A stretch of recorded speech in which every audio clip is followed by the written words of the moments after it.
Olá, meu irmão, minha irmã, saúde e paz, Deus abençoe, tudo bem? Diácono Amauri, da Arquidiocese de Belo Horizonte. Hoje meditamos juntos a liturgia desse domingo de Pentecostes. A palavra Pentecostes recorda os 50 dias depois da Páscoa, os 50 dias da ressurreição do Senhor Jesus, a sua ascensão aos céus, o envio do Paráclito, o advogado, o consolador, o motivador, que é o Espírito Santo, a Ruá Yahvé, o sopro de Deus, que faz a todo batizado e batizada, a comunidade dos seguidores de Jesus, a grande família de Deus que é a Igreja, continuar a obra que era de Jesus e agora é de todos nós, a obra que era de Jesus e agora é de todos nós. O Espírito nos é dado como dom, gratuita e livremente, por amor de Deus unitrino. Jesus mesmo promete: eu vou ao Pai, mas eu envio a vocês aquele que os capacitará, que os dará as palavras certas para dizerem nos momentos certos, as ações certas para os momentos certos. Aquele que nos transforma em testemunhas do ressuscitado. Esse é o dom do Espírito que recebemos em Pentecostes. Os textos evangélicos apontam visões um pouco distintas. Para João, de forma geral, Pentecostes é dado no mesmo domingo da Páscoa. Os demais textos apontam, junto com o Atos dos Apóstolos, uma distância de dias como que pedagógica, preparatória para recebermos o Espírito Santo. É necessário estarmos prontas, é necessário vencer os medos das tribulações do mundo, dos desafios que a missão nos impõe. É necessário confiar que Deus amoroso, que nos deu seu Filho único, que morreu livre, espontaneamente na cruz, ele, sendo inocente, se fez pecador e levou à cruz todos os nossos pecados, todos os nossos males. Esse Deus nos ama tanto que não perde a nenhum de nós. Esse Deus que nos cria no Pai, esse Deus que nos redime no Filho, é esse Deus que também, por amor, esse Deus que é amor, o Espírito Santo é o amor, é o doador dos dons, o Senhor da vida, é o próprio amor que une ao Pai e ao Filho e agora une a humanidade a Deus, une a Igreja a Cristo. É esse o Espírito que clamamos, que esperamos, que pedimos desde esta última semana, em novena, em tríduo, desde ontem em vigília e hoje em festa. Pedimos: vem Espírito Santo, vem Paráclito, e cantamos com muita alegria na nossa forma popular a bandeira do divino, o divino que nos toca o coração, arranca a dureza do nosso coração, a torpidez do nosso pensamento e nos converte, porque só o Espírito pode nos converter. Ele habita em nós, somos templos, moradas do Espírito Santo, moradas de Deus. E só de dentro para fora se pode converter, mudar a vida, os pensamentos, as ações, as palavras, os sentimentos para estar cada dia mais conforme o Evangelho, cada dia mais igual a Jesus mesmo, sendo nós mesmos Cristo neste novo tempo. Essa liturgia é muito forte, muito bonita, então, já na primeira leitura dos Atos dos Apóstolos, fechando esse tempo bonito das festas pascais. Já no próximo domingo viveremos o tempo ordinário, o tempo comum, o tempo cotidiano que nos ajuda a viver a simplicidade, o ritmo normal da missão, até que o Senhor venha em nosso resgate, venha para implantar a alegria de ter Deus em tudo e Deus ser tudo em todos. Nesse tempo, então, fechando as festas pascais, a igreja apaga o círio pascal, aquela vela maior que fica no altar e que nos acompanhou durante todo o tempo da Páscoa, desde a vigília santa do sábado da Aleluia, e que agora será usada em momentos especiais dos sacramentos, em grandes festas, mas que será acendida plenamente só na próxima Páscoa. Hoje o círio se apaga e a sua luz não se apaga, porque a luz do círio é a luz do Cristo vitorioso ressuscitado. Essa luz, o Espírito Santo deposita em nós, em nossos corações, para que nós sejamos luz no meio de tantas trevas que o nosso mundo vive ainda hoje, trevas da pandemia do Covid, do vírus do Covid, de todos os vírus que assolam a nossa humanidade, o nosso país, ódios, guerras, intolerâncias, violências, fome, miséria,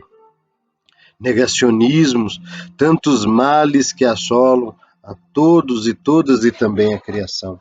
Já na primeira leitura dessa liturgia forte, o Atos dos Apóstolos nos recorda de forma bem preciosa, como feito mesmo por São Lucas em todos os seus textos, como ocorre a chegada desse Espírito que é dado por Jesus.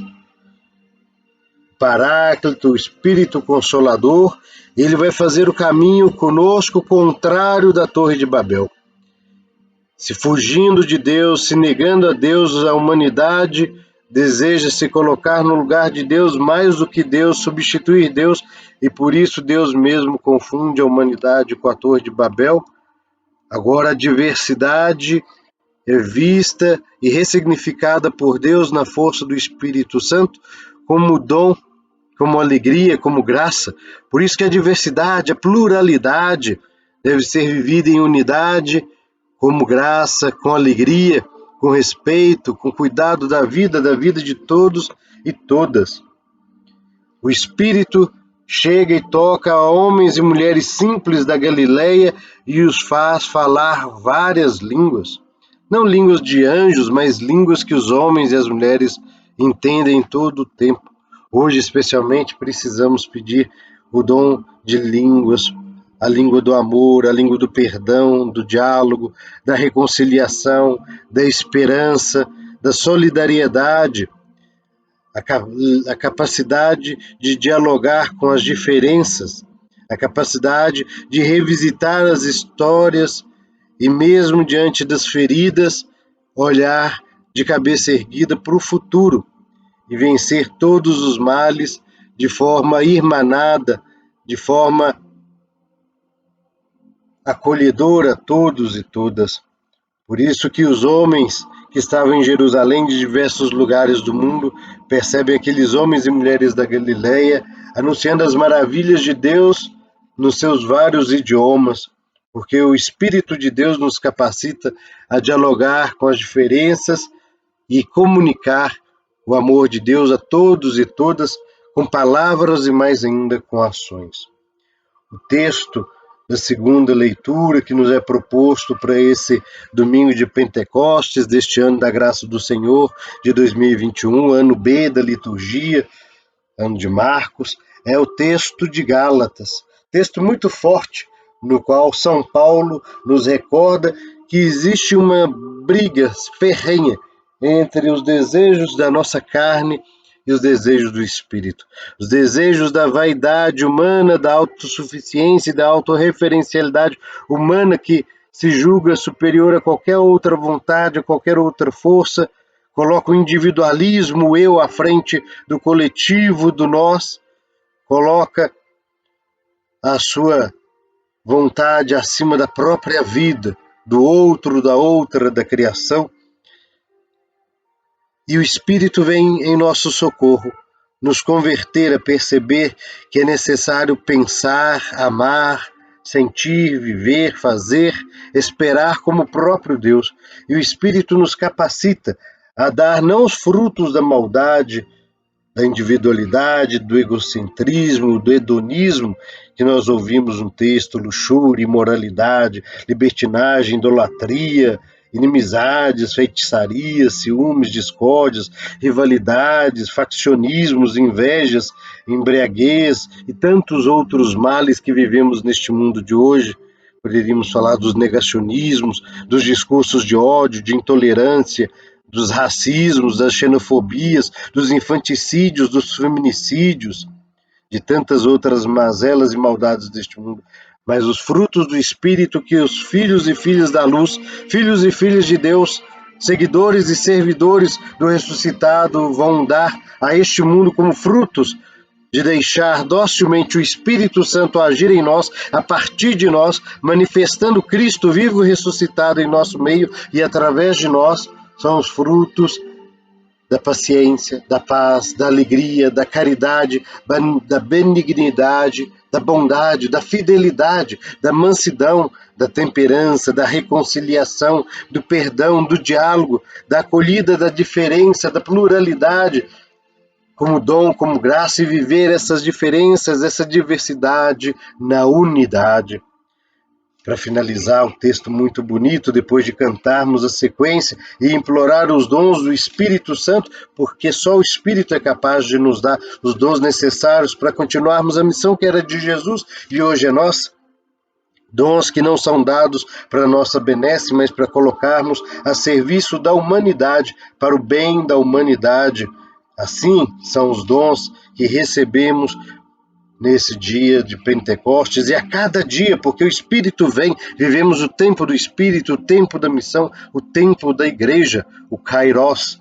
Vivemos então, neste tempo forte do ano B, o Evangelho de João no seu capítulo 15 e nos recorda este Evangelho. Jesus nos garante que enviando o Paráclito, ele vai nos fazer suas testemunhas e vai nos capacitar a dar um digno testemunho.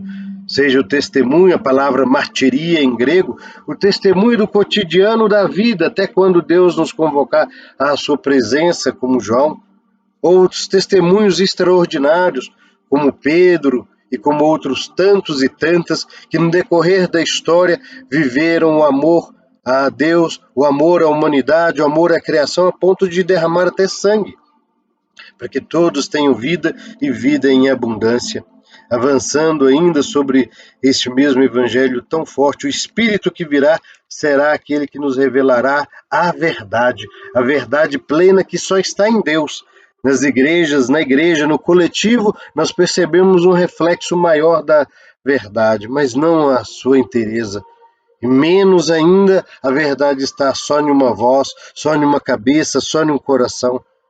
Há um perigo muito grande acharmos neste mundo de hoje que somos detentores da verdade, que a minha verdade é maior do que a verdade do outro, da outra. Que o Espírito continue a nos abrir os olhos da fé, para contemplarmos e para anunciarmos a verdade plena que vem de Deus, que é amor, amar, porque ama-se com ação, com cuidado da vida, com zelo pela vida. Peçamos que o Espírito Santo venha e nos capacite nessas testemunhas do amor de Deus em seu Filho Jesus, vivendo a alegria do Evangelho, testemunhando a força da misericórdia do nosso Deus.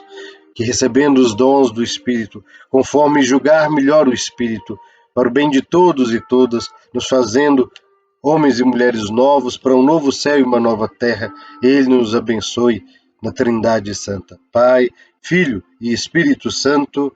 Amém.